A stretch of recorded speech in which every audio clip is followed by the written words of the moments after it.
Hello दोस्तों, welcome to study hacks के YouTube channel में आपका स्वागत है। तो आज हम हिंदी पढ़ेंगे। हिंदी का लेक्चर नंबर 1 है। तो मैं यूपीएससी को ओरिएंटेड पढ़ाऊंगा ज़्यादा से ज़्यादा, और आप हिंदी उनके लिए भी पढ़ सकते हो जो मतलब जिस एग्ज़ाम में हिंदी आती है।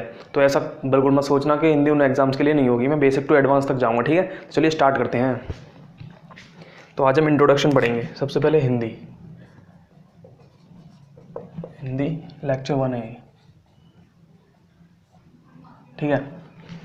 तो हिंदी में हम सबसे पहले हम जानेंगे कि भाषा आखिर होती क्या है, ठीक है। भाषा आखिर होती क्या है? तो भाषा शब्द जो है वो संस्कृत से आया हुआ है, और ये भाष धातु से मिलकर बना हुआ है, जिसे संस्कृत में डिफाइन किया गया है। तो हमसे जान लेते हैं। भाषा शब्द संस्कृत से आया हुआ है।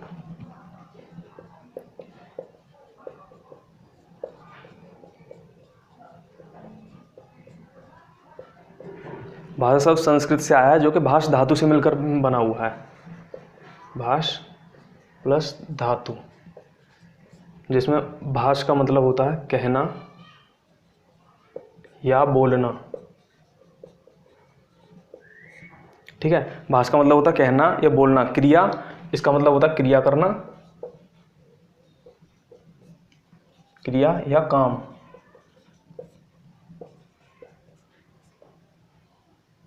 क्रिया या काम का होना, ठीक है।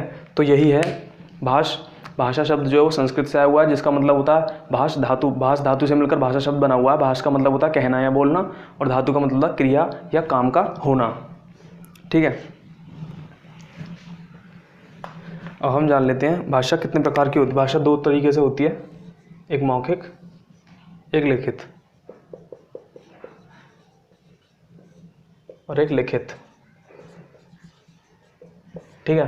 तो मौखिक में क्या होता है? सार्थक उच्चारित ध्वनियों का प्रयोग होता है। मौखिक भाषा में सार्थक उच्चारित ध्वनियों का प्रयोग होता है, ठीक है। लिखित भाषा में इन्हीं ध्वनियों के सिंबल्स डिसाइड कर दिए जाते हैं। सिंबल्स को डिसाइड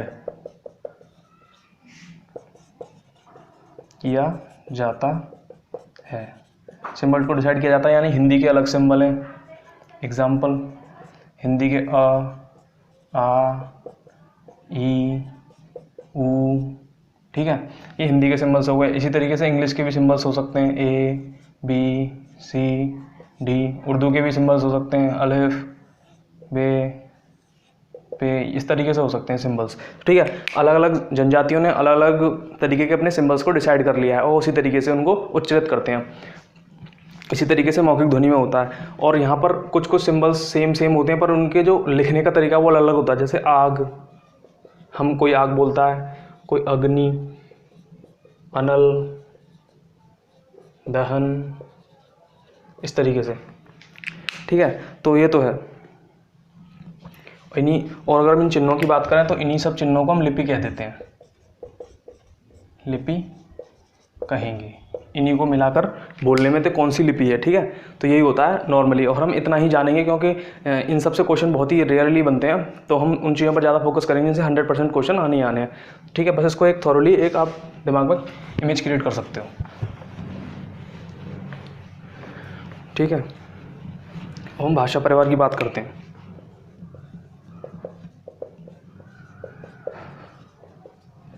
भाषा परिवार यानी कुछ भाषाओं में जो समानता देखने को मिलती हैं, कुछ भाषाओं में समानता देखने को मिलती हैं।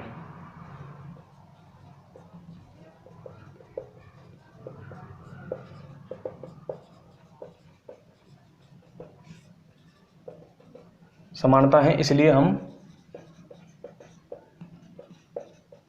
हमने उन्हें भाषा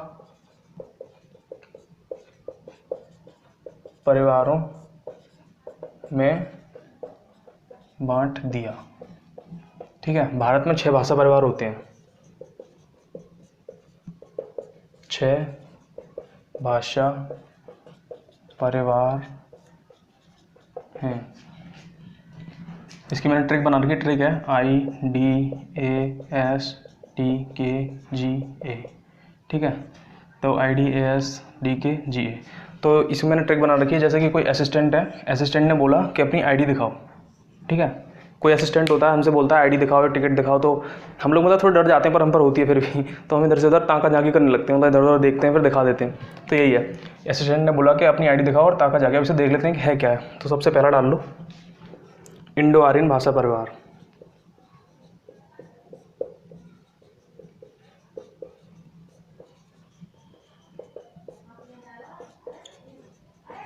इंडो आर्यन भाषा परिवार, ठीक है। उसके बाद दूसरा आ जाएगा द्राविड़ भाषा परिवार।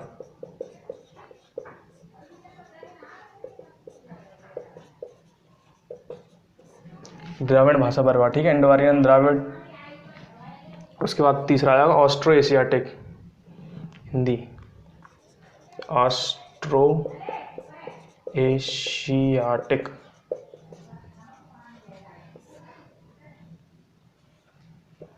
ठीक है, ऑस्ट्रो एशियाटिक भाषा परिवार, ऑस्ट्रो एशियाटिक भाषा परिवार, ठीक है। उसके बाद आएगा चौथे नंबर पर सिनो तिब्बतीन, सिनो तिब्बत भाषा परिवार, सिनो तिब्बत भाषा परिवार, सिनो तिब्बत भाषा परिवार। उसके बाद आएगा आपका ताई कड़ाई भाषा परिवार,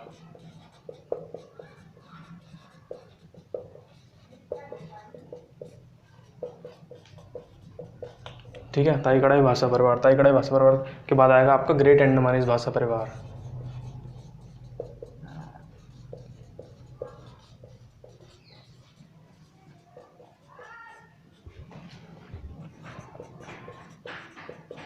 तो आप लिख सकते हो, ठीक है। ये छह तरीके के भाषा परिवार होते हैं हमारे यहाँ पर। 78 जनसंख्या इंडो आर्यन से है, 78% जनसंख्या इंडो आर्यन भाषा परिवार से है, और 19.64 द्राविड़, ठीक है। ये डाटा है, इसको आप मतलब नॉर्मल देख सकते हो, वैसे कभी पूछा तो जाता नहीं है, पर इतना ज़रूर पूछ लेगा कि आपसे 6 प्रकार के भाषा परिवार होते हैं, तो कौन सा भाषा परिवार होता है। अब हम ऐसे ही देख लेते हैं कि द्राविड़ भाषा परिवार में कौन सी भाषाएं बोली जाती हैं। तमिल, तेलुगु, कन्नड़, मलयालम, इसमें तमिल, तेलुगु, कन्नड़, मलयालम, ठीक है। इस तरीके से आप इमेजिनेशन लगा सकते हो कि तमिल तेलुगु यानी अपने साउथ जोन में, लास्ट साउथ जोन में, ठीक है। चीनी तिब्बती में बोडो, तिमासा, तीवा, कचारी, चीनी तिब्बती, बोडो, तिमासा, तीवा, कचारी, इस तरीके की भाषा बोली जाती हैं, ठीक है। और आपकी इन भाषाओं से ज़्यादा रिलेटेड क्वेश्चंस नहीं आते, पर मैं फिर भी एक आपको बता दे रहा हूँ। ऑस्ट्रेलिया में संथाली, हो मुंडारी,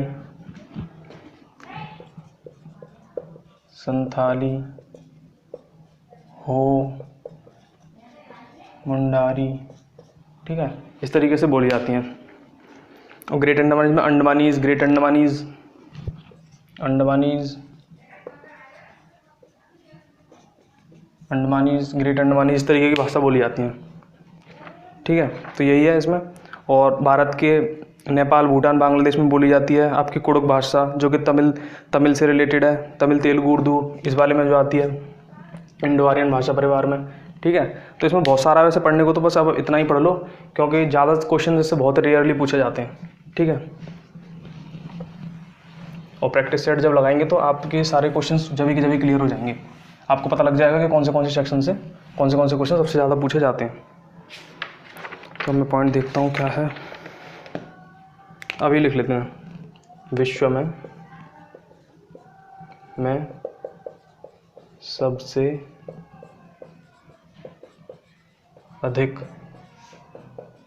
बोली जाने वाली भाषा, विश्व में सबसे अधिक बोली जाने वाली भाषा, ठीक है। तो हम 5 की बात करेंगे, टॉप 5, ठीक है। सबसे पहला, दूसरा, तीसरा, चौथा, 5वां। मैंने इसका भाई एक ट्रिक बना रखी है, महेंद्र सिंह बेटा है भाई, ठीक है। तो सबसे पहले बोली जाती है मंडारिन,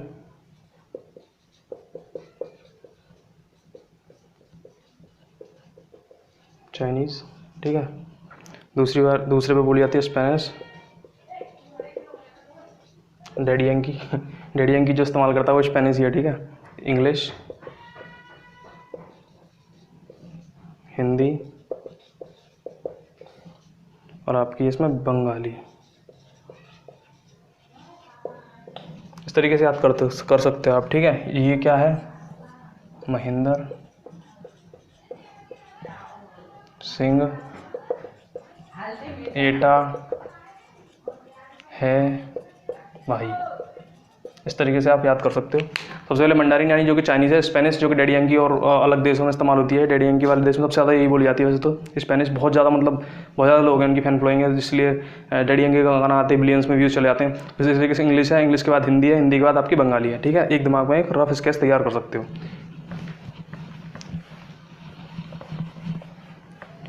और ये डेटा 2019 के आंकड़ों का है, ठीक है। ये डेटा 2019 के आंकड़ों का है, अमेरिकन इंस्टीट्यूट द्वारा।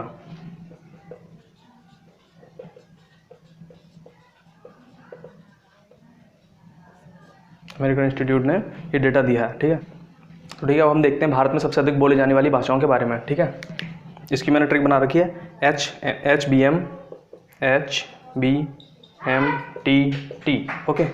तो हिंदी, बंगाली, मराठी, तेलुगु, तमिल। हिंदी, बंगाली, मराठी, तेलुगु, तमिल, ठीक है। हम भी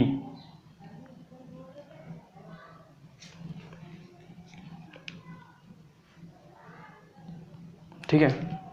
तो मैंने इसकी ट्रिक जो बना रखी है वो बताता हूँ मैं। हम भी मुट्ठी, ठीक है।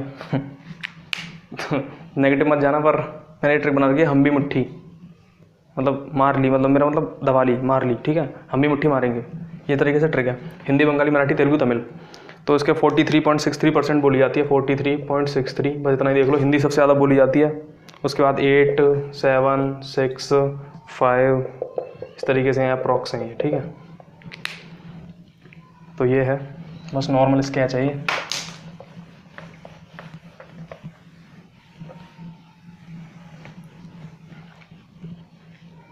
ठीक है, तो लेक्चर 1 में केवल इंट्रोडक्शन में इतना ही है, और हम हिंदी भाषा का विकास शुरू करेंगे। शुरुआत के 8-10 लेक्चर जो होंगे बहुत ही ज़्यादा बोरिंग होंगे, तो आपको इनमें कंसिस्टेंसी बना के रखनी है, आगे जाके आपको मज़ा भी आएगा।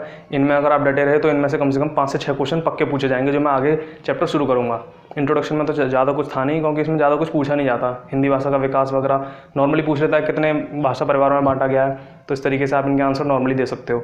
और मैं जब प्रैक्टिस सेट लगाऊंगा तो मैं आपको एक इमेजिनेशन बन जाएगा UPSI के लिए स्पेशली। मैं बताता हूँ UPSI के लिए मैंने बहुत सारे प्रैक्टिस सेट एनालाइज करे हैं हिंदी के लिए। तो हिंदी में सबसे ज़्यादा जो क्वेश्चन पूछे गए, विलोम शब्द, पर्यायवाची, अनेकार्थी शब्द, विलोम, पर्याय, ठीक है,